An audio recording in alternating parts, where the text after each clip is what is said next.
दोस्तों ईरान ने अमेरिका के 250 मिलियन डॉलर के ड्रोन को तबाह कर दिया है और अमेरिका के खिलाफ एक नई जंग का ऐलान कर दिया है। चीन भी और रशिया भी इसमें साथ आ चुका है। चीन ने अपने और एडवांस हथियार ईरान में भेजने की तैयारी कर ली है और रशिया के साथ मिलकर अमेरिका के डॉलर को गिरा दिया है और अपनी अमेरिका के साथ की जो डील है उसमें बहुत बड़ा बदलाव कर दिया है। ईरान ने एक झटके में अमेरिका में यह तहलका मचा दिया है। संसद से लेकर के नेता तक ट्रंप के खिलाफ हैं और अब इटली भी न्यूक्लियर वॉर में खड़ा हो गया है। ट्रंप पर इतना प्रेशर बन चुका है, दबाव बन गया है कि उनको स्ट्रेट ऑफ हॉर्मुज से नाकाबंदी हटानी पड़ गई है और पाकिस्तान को भागते भागते ईरान पहुंचना पड़ गया है। एक एक खबर दिखाते हैं आपको कि पिछले कुछ घंटों में क्या क्या हुआ है। सबसे पहले आज की जो सबसे बड़ी खबर है वो देखिए दोस्तों, अमेरिका के MQ-4C ट्रीटन जासूसी ड्रोन को ईरान ने उड़ा डाला है और इसकी कीमत करीब 250 मिलियन डॉलर यानी कि 2100 करोड़ से भी ज्यादा है। 9 अप्रैल को सीज फायर के 2 दिन बाद जब फारस की खाड़ी में हॉर्मुज स्ट्रेट के पास ये अमेरिकी ड्रोन पहुंचा था तो ईरान ने इसको निशाना बनाया और ये ड्रोन समुद्री निगरानी 360 रडार AN/ZEP-3 और इलेक्ट्रो ऑप्टिकल सेंसर से बना हुआ है, लैस है। और कहा यह जा रहा है कि अब ईरान के एयर डिफेंस इससे मार गिरा चुके हैं क्योंकि ये क्षेत्र में उड़ान भर रहा था, इलाके में था, ट्रैकिंग कर रहा था और साइड से अचानक ये गायब हो गया। यहां तक कि अमेरिका ने खुद इस बात को कंफर्म कर दिया है। अमेरिकी नौसेना ने ईरान द्वारा गिराए गए 250 मिलियन डॉलर के जासूसी ड्रोन में हुई दुर्घटना की पुष्टि कर दी है कि ये ड्रोन अटैक में गायब हो चुका है। ये MQ-4C ट्रीटन US नेवी का बहुत ही महंगा और रेयर ड्रोन है और केवल 20 यूनिट सर्विस में है। ये बोइंग P-8 पोसिजन के साथ मैरीटाइम सर्विलांस करता है और यानी कि अमेरिका का एक खास ड्रोन था। अब देखिए दूसरी खबर दोस्तों, ईरान ने चेतावनी दे दी है कि अगर अमेरिका इलीगल तरीके से इसी तरीके से स्ट्रेट ऑफ हॉर्मुज को बंद करता जारी रखता है, नाकाबंदी नहीं खोलता है, तो ये इस बात का साइन माना जाएगा कि अमेरिका ने सीज फायर को तोड़ दिया है, जिसकी वजह ईरान भी हमला कर सकता है। ईरान के विदेश मंत्री अब्बास अरागची ने चीनी विदेश मंत्री वांग यी के साथ फोन पर बातचीत भी करी है और इस दौरान उन्होंने खाड़ी और हॉर्मुज में अमेरिकी उत्तेजक कार्रवाई यानी कि अमेरिका जो कुछ कर रहा है उसके परिणामों के बारे में चेतावनी दी है कि अब वो अटैक करने के लिए तैयार हो जाएंगे क्योंकि अमेरिका अपनी हरकतों से बाज नहीं आ रहा है और इसलिए वो अटैक कर देंगे और उनके पास इसका रीजन भी रहेगा। और तो और ईरान ने यह भी चेतावनी दी है कि वो अब 3 समुद्री रास्तों को बंद कर देगा। ईरानी सेना और IRGC ने वार्निंग दी हुई है कि फारस की खाड़ी यानी कि पर्शियन गल्फ, ओमान सागर, सी ऑफ ओमान और हॉर्मुज स्ट्रेट से जुड़े जितने भी, जैसे कि लाल सागर है जहां पर बाब अल मंदेब है स्ट्रेट, उसको भी बंद किया जा सकता है, जिसमें हूती विद्रोहियों के जरिए इसको बंद करा जाएगा। हॉर्मुज स्ट्रेट पहले से ही प्रभावित है, जहां ईरान ने पहले से ही यहां पर रिस्ट्रिक्ट किया हुआ है और अगर ये हो जाता है तो अमेरिका को मुक्की खानी पड़ेगी क्योंकि 3 सबसे जरूरी समुद्री रास्ते ईरान बंद करने की यहां पर बात कह रहा है। इसके बाद ही अमेरिका के प्रतिबंधों के बावजूद यानी कि अमेरिका के सैंक्शन के बावजूद एक और सुपर टैंकर हॉर्मुज स्ट्रेट को पार करके पर्शियन गल्फ में जा चुका है। रॉयटर्स की रिपोर्ट कहती है कि वेरी लार्ज क्रूड कैरियर यानी कि VLCC खाड़ी में प्रवेश करते देखा गया है। LSEG और KPLER के मैरीटाइम डेटा के मुताबिक ये टैंकर करीब 20 लाख बैरल तेल ले जाने में सक्षम है। इसके अलावा एक ईरानी सुपर टैंकर भी अमेरिकी सैंक्शन के बावजूद, अमेरिका की नाकाबंदी के बावजूद हॉर्मुज स्ट्रेट पार करके इमाम खुमैनी पोर्ट की ओर बढ़ गया है। इससे पहले अमेरिकी सेंट्रल कमांड यानी कि सेंटकॉम ने यह दावा कर दिया था कि ऑपरेशन शुरू होने के बाद से 10 जहाजों को लौटा दिया गया है और कोई भी जहाज नाकाबंदी को पार नहीं कर सका। लेकिन असलियत क्या है दोस्तों, वो ये है कि ईरान की वार्निंग के चलते अमेरिका जहाजों पर नाकाबंदी लगाने के बाद भी उन्हें जाने से रोक नहीं पा रहा है और एक एक करके वो जहाज जा रहे हैं। अब ट्रंप इतना खिसिया गए हैं कि उन्होंने नया पोस्ट भी किया हुआ है कि वो हॉर्मुज खोल रहे हैं। ट्रंप ने इस पोस्ट में कहा है कि चीन इस बात से खुश है कि मैं स्ट्रेट ऑफ हॉर्मुज को स्थायी रूप से खोल रहा हूं और मैं ये उनके लिए भी कर रहा हूं। यहां पर भी शब्द का इस्तेमाल है और दुनिया के लिए भी। ये स्थिति फिर कभी नहीं होगी। चीन इस बात पर सहमत है कि वो ईरान को हथियार नहीं भेजेगा। जब मैं कुछ हफ्तों में वहां पहुंचूंगा तो राष्ट्रपति शी मुझे जोर से गले लगाएंगे। हम एक साथ मिलकर चतुराई से और बहुत अच्छे से काम कर रहे हैं। क्या ये लड़ाई करने से बेहतर नहीं है? लेकिन याद रखिए, अगर लड़ना पड़ेगा तो हम लड़ने में बहुत अच्छे हैं, किसी और से कहीं बेहतर है। इस ट्वीट में ट्रंप ये कह रहे हैं कि चाइना ईरान को हथियार नहीं भेजेगा, इसलिए हॉर्मुज वो खोल रहे हैं। और इसी के बाद चाइना ने ट्रंप को सुना भी दिया है।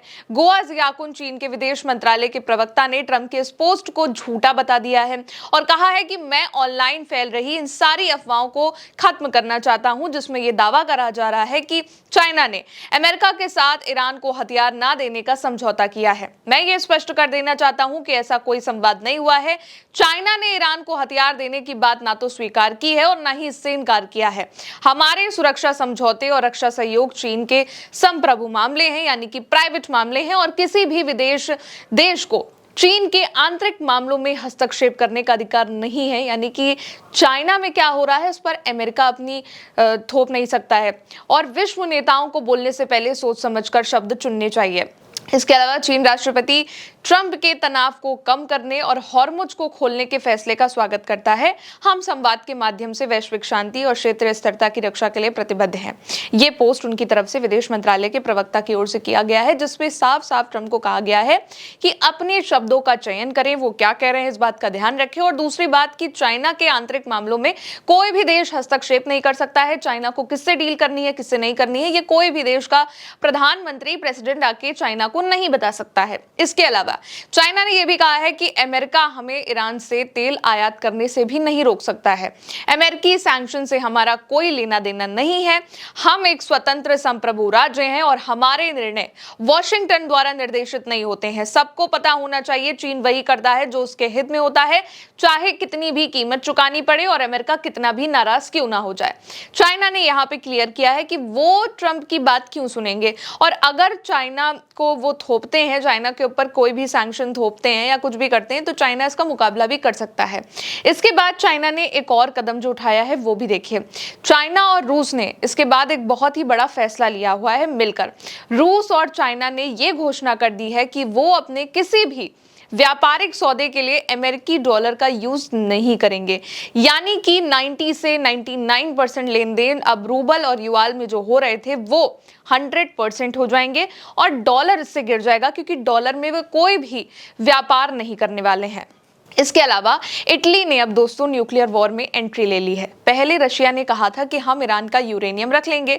इन्हीं सब पर सवाल करते हुए जब मेलोनी से पूछा गया और ये पूछा गया कि ईरान का सपोर्ट करने के लिए ट्रंप आपको उल्टा सीधा कह रहे हैं, तो इटली की प्रधानमंत्री जॉर्जिया मेलोनी ने जवाब दिया है कि जहां तक मुझे पता है 9 देशों के पास परमाणु हथियार हैं, और उनमें से केवल एक ने ही इसका इस्तेमाल किया है, और वो खुद देश अमेरिका है। मेलोनी के इस जवाब के बाद हर नेता ट्रंप की बखिया उधेड़ रहा है। खबर अब आपके सामने है दोस्तों। डोनाल्ड ट्रंप की टिप्पणियों के बाद इटली की संसद में जॉर्जिया मेलोनी का बचाव करते हुए इटली की विपक्षी नेता ने सबको चौंका दिया है। यहां पर उनकी विपक्षी नेता ने यह कहा है कि कोई भी विदेशी राष्ट्राध्यक्ष मेरे देश और मेरी सरकार का अपमान नहीं कर सकता है, और यह भी कहा कि सुन लो ट्रंप, भले ही हम राजनीतिक प्रतिद्वंदी हों, हम इटालवी अपने देश पर हमले बर्दाश्त नहीं करेंगे, खासकर तुम्हारे द्वारा। भले ही तुम हमें सदन में विरोधी हैं, इस बात को जानते हो, लेकिन हम सभी एक साथ हैं, इटली के नागरिक हैं।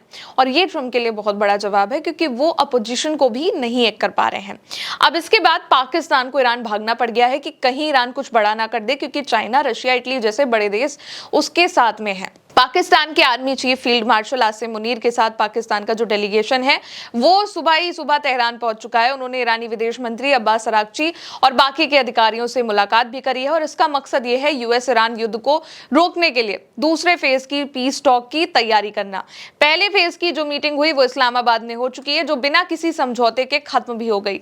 अब अब्बास अरागची ने इसको लेकर एक ट्वीट किया है कि ईरान में फील्ड मार्शल मुनीर का स्वागत करते हुए हमें बेहद खुशी हो रही है। हमने बातचीत की मेजबानी के लिए पाकिस्तान का आभार व्यक्त किया है, और इस बात पर भी जोर दिया है कि ये हमारे गहरे और मजबूत द्विपक्षीय संबंधों को दर्शाता है। क्षेत्र में शांति और स्थिरता को बढ़ावा देने के प्रति हमारी प्रतिबद्धता मजबूत और साझा है। अब इस मीटिंग के शुरू होते ही ट्रंप ने लेबनान पर हो रहे हमले को रोकने के लिए भी इजराइल पर दबाव बनाना शुरू कर दिया है। ट्रंप ने एक और पोस्ट किया है दोस्तों कि इजराइल और लेबनान के बीच थोड़ी राहत की कोशिश हम लोग कर रहे हैं। दोनों नेताओं के साथ बातचीत हुए काफी वक्त हो गया है, लगभग 34 साल, और अब ये कल होगा। यानी कि यूएस अब लेबनान और इजराइल की सीज फायर पर भी जोर दे रहा है, क्योंकि इस वक्त ट्रंप पर प्रेशर बना हुआ है। लेकिन दोस्तों ट्रंप कुछ भी कर ले, अमेरिका की हालत खस्ता हो चुकी है, ये बात किसी से छिपी नहीं है। एक और रिपोर्ट आपके सामने है। युद्ध के कारण सैन्य आपूर्ति पर पड़ रहे दबाव को देखते हुए पेंटागन यानी कि अमेरिका का जो रक्षा मंत्रालय है उसने जनरल मोटर्स और फोर्ड मोटर जैसी कंपनियों में से अमेरिकी हथियार बढ़ाने में, उनके उत्पादन को बढ़ाने की मांग करी है। अधिकारी इस बात की जांच कर रहे हैं कि क्या जो निर्माता हैं, जो प्रोड्यूसर हैं, वो द्वितीय विश्व युद्ध के दौरान यानी कि वर्ल्ड वॉर 2 के दौरान किए गए औद्योगिक लामबंदी की तरह गोला बारूद और उपकरण उत्पादन के लिए अपनी कुछ उत्पादन क्षमता को दूसरी जगह ट्रांसफर तो नहीं करने वाले हैं, इसलिए वो उनसे इसका और भी ज्यादा प्रोडक्शन बढ़ाने की मांग कर रहे हैं। ये बात सामने आई है। खैर, अब एक आखिरी पोस्ट भी देखते हैं दोस्तों। ईरानी संसद के अध्यक्ष मोहम्मद बगैर गालिबाफ ने एक बयान जारी कर लेबनान में व्यापक युद्ध विराम यानी कि जो सीज फायर की बातचीत हो रही है उसको हासिल करने का जितना भी श्रेय है वो हिजबुल्लाह के प्रतिरोध की धुरी की एकता को दिया है। उन्होंने हिजबुल्लाह को ये दिया है इसका जितना भी है, और उन्होंने इस बात पर भी जोर दिया है कि ईरान और प्रतिरोध युद्ध और युद्ध विराम दोनों ही स्थितियों में एक एकीकृत इकाई के रूप में काम करता है हिजबुल्लाह, और अमेरिका से समझौते का पालन करने और अपनी इजराइल प्रथम नीति को छोड़ने की मांग भी करी है। ये बयान वॉशिंगटन में अमेरिका की मेजबानी में हो रही इजराइल लेबनान की मीटिंग के बीच यानी कि बातचीत के बीच आया है, जो कि युद्ध विराम की शर्तें, हिजबुल्लाह के निरस्त्रीकरण और लेबनान की संप्रभुता पर केंद्रित है, और क्षेत्रीय तनाव यानी कि जितने भी युद्ध हो रहे हैं उसको कम करने के मामले में ईरान के रुख को भी बताता है कि वो क्या चाह रहे हैं। अब इसका साफ मतलब यही है इन खबरों का कि इस वक्त ट्रंप पर प्रेशर बन चुका है। जैसे ही पाकिस्तान का जो डेलीगेशन है वो ईरान पहुंच गया है, वैसे ही अब ट्रंप ने लेबनान पर हो रहे हमले को रोकने के लिए इजराइल पर प्रेशर बनाना शुरू कर दिया है। इसके अलावा हॉर्मुज को लेकर जो सबसे बड़ी खबर है वो ये है कि अब ट्रंप ये कह रहे हैं कि वो चाइना के लिए हॉर्मुज खोल रहे हैं, जबकि ऐसा नहीं है। असल में ये हो रहा है कि सैंक्शंस के बावजूद भी वहां से जितने भी जहाज हैं वो स्ट्रेट ऑफ हॉर्मुज को पार कर रहे हैं, चाहे वो ईरान का हो या फिर चाइना का हो, और अमेरिका इसको रोक नहीं पा रहा है, जो दुनिया के सामने आ रहा है। और एक एक करके हर देश भी ट्रंप से साइड होते जा रहे हैं। रशिया और चाइना ने जो सबसे बड़ा ऐलान किया है वो यही किया है कि अब वो डॉलर में कोई भी व्यापारिक समझौता या फिर व्यापारिक डील नहीं करेंगे, वो अपने अपने देश के रुपये के हिसाब से करेंगे, और ये भी सबसे बड़ी खबर है। इसलिए अमेरिका पर, ट्रंप पर खासकर जो प्रेशर बना हुआ है, इसलिए एक बार उनको हॉर्मुज भी खोलना पड़ गया है, और लेबनान पर युद्ध रोकने के लिए, हमले रोकने के लिए इजराइल पर प्रेशर भी बनाना पड़ गया है। फिलहाल दोस्तों अभी के इन अपडेट्स में इतना ही। नए अपडेट्स के साथ एक बार फिर से आपके सामने आऊंगी। फिलहाल मुझे इजाजत दीजिए। मेरा नाम है गौरी वर्मा। देखते रहिए उल्टा चश्मा यूसी। नमस्कार।